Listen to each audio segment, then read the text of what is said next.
روزہ صرف اکل و شرب سے رک جانے کا نام نہیں ہے، یہ اپنے کانوں کو بھی روزہ دار بنانا ہوتا ہے، اپنی زبان کو بھی روزہ دار بنانا ہوتا ہے، اپنی آنکھوں کو بھی روزہ دار بنانا ہوتا ہے۔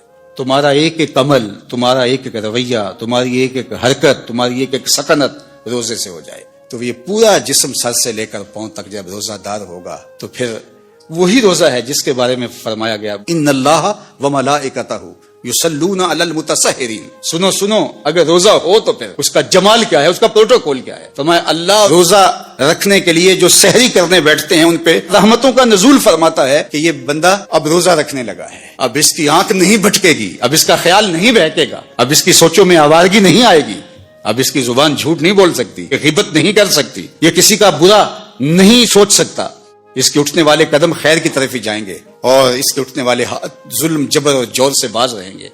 اب یہ اپنے آپ کو روزے کے حصار میں لے کے آ رہا ہے اور تقوی کے نور سے مالا مال ہو رہا ہے تو اللہ خود بھی اور فرشتوں کو بھی حکم دیتا ہے میرا بندہ سحری کرنے بیٹھا ہے، تم اس کے اوپر رحمت نچاور کرو۔ کیا لمحے ہوتے ہیں جب اللہ رحمت بندوں کے اوپر نچاور کر رہا ہوتا ہے۔ لیکن جس نے روزہ صرف بھوک اور پیاس کا ہی رکھا، روزے کی مقصدیت کو ہی نہ سمجھا، تو اللہ کے محبوب کا فرمان سن لیجئے۔ ایک تو یہ ہے ان اللہ وملائکتہ یصلون علی المتسحرین، اور دوسرا فرمایا من لم یدع قول الزور والعمل به فلیس للہ حاجۃ فی ان یدع طعامہ وشرابہ۔ جس نے جھوٹ اور برے کام نہیں چھوڑے اس کے بھوکا اور پیاسا رہنے کی اللہ کو کوئی ضرورت نہیں ہے، وہ بھوک کاٹے پیاس کاٹے، اللہ کو اس کی کوئی ضرورت نہیں ہے، چونکہ یہ خوراک بچاؤ مہم تو ہے ہی نہیں، وہ تو مومن کے رزق میں اضافہ کر دیتا ہے، وہ چاہتا ہے کہ تم پھر روزے سے ہو۔ اللہ اکبر۔ فرمایا روزہ دار جب کسی سے بات کرے اور وہ آگے سے الجھنا چاہے تو فرمایا روزہ دار آگے سے ایک ہی جملہ بولے انی صائمون، میں روزہ رکھا ہوا ہے۔ تو جب میں روزہ رکھا ہوا ہے تو تم لڑنا چاہتے بھی ہو تو میں نہیں لڑ سکتا۔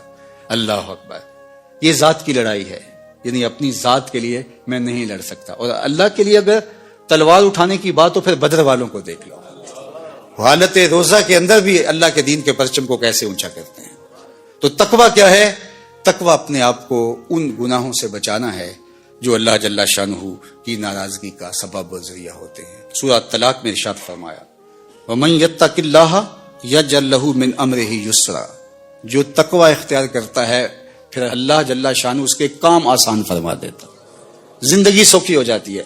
اس سے ڈرنے والا پھر کسی اور سے نہیں ڈرتا، اس کی فرما برداری کرنے والا آسودگی میں زندگی بسر کرتا ہے۔ پھر ارشاد فرمایا یا ایھا الذین آمنوا ان تتقوا اللہ، اے ایمان والو اگر تم اللہ سے ڈرنے لگ جاؤ گے، تقوی اختیار کرنے لگ جاؤ گے تو پھر کیا ہوگا؟ یجعل لکم فرقانا، وہ تمہیں فرقان عطا کر۔ فرقان کیا ہے؟ حق و باطل میں تمیز کرنے کی صلاحیت نصیب ہو جانا، اچھائی برائی میں نکھیڑا کرنے کی صلاحیت کا مل جانا۔ کئی لوگوں کو ساری زندگی معرفت ہی نہیں ہو پاتی کہ اچھائی کیا ہے اور برائی کیا ہے۔ میں نے پڑھے لکھے لوگوں کو بھی دیکھا ہے کہ ایک جاہل بابے کے جا کے قدموں میں بیٹھے ہوئے ہوتے ہیں۔ ایسے لوگ کہ جو اچھے مسلمان تو دور کی بات ہے، اچھے انسان کہلانے کے بھی لائق نہیں ہیں، جنہوں نے جنابت کا غسل بھی نہیں کیا ہوتا، تو کچھ لوگ ان کو بھی اللہ کا ولی سمجھ رہے ہوتے ہیں۔ کیوں سمجھ رہے ہوتے ہیں؟ اس لیے کہ یہ خود متقی نہیں ہے، اللہ ان کو امتیاز کرنے کی صلاحیت ہی عطا نہیں کرتا۔ تو فرمایا کہ اگر کوئی تقوی کے نور سے مالا مال ہو جاتا ہے اللہ اس کو فرقان عطا کرتا ہے، اور یہ بہت بڑی دولت اللہ کسی بندے کو عطا فرمائے، اور وہ کیا ہے؟ حق اور باطل میں تمیز کی صلاحیت، خیر اور شر میں امتیاز کی صلاحیت۔ یہ اللہ اس شخص کو عطا فرماتا ہے جو اتقاء کے نور سے مالا مال ہوتا ہے۔ وَيُكَفِّرْ عَنْكُمْ سَيِّئَاتِكُمْ، اللہ تقوی کی برکت سے تمہارے سارے گناہوں کو معاف بھی فرما دیتا ہے، تمہیں ستھرائیاں دے دیتا ہے۔ وَيَغْفِرْ لَكُمْ، اور اللہ تمہیں معاف بھی فرما دیتا ہے اور تمہیں غفران و رحمت کے پردوں میں بھی ڈھانپ لیتا ہے۔ وَمَن يَتَّقِ اللَّهَ يَجْعَل لَّهُ مَخْرَجًا، جو اللہ سے ڈرنے لگ جاتا ہے، تقوی اختیار کرنے لگ جاتا ہے، اللہ اس کے لیے مخرج پیدا کر دیتا ہے۔ کچھ لوگ مصیبت میں پھنستے ہیں پھر ساری زندگی اس سے نکل ہی نہیں پاتے۔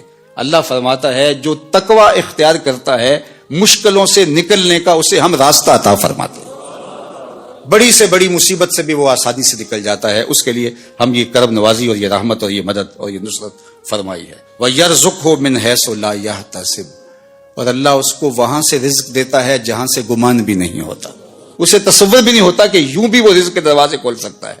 تو فرمایا اللہ سے ڈرنا سیکھ لو، پھر تمہاری مشکلوں میں وہ راستے بھی کشادہ فرمائے گا اور اللہ جل شانہ تمہارے لیے اپنی کرم نوازیوں کے در بھی کھول دے گا.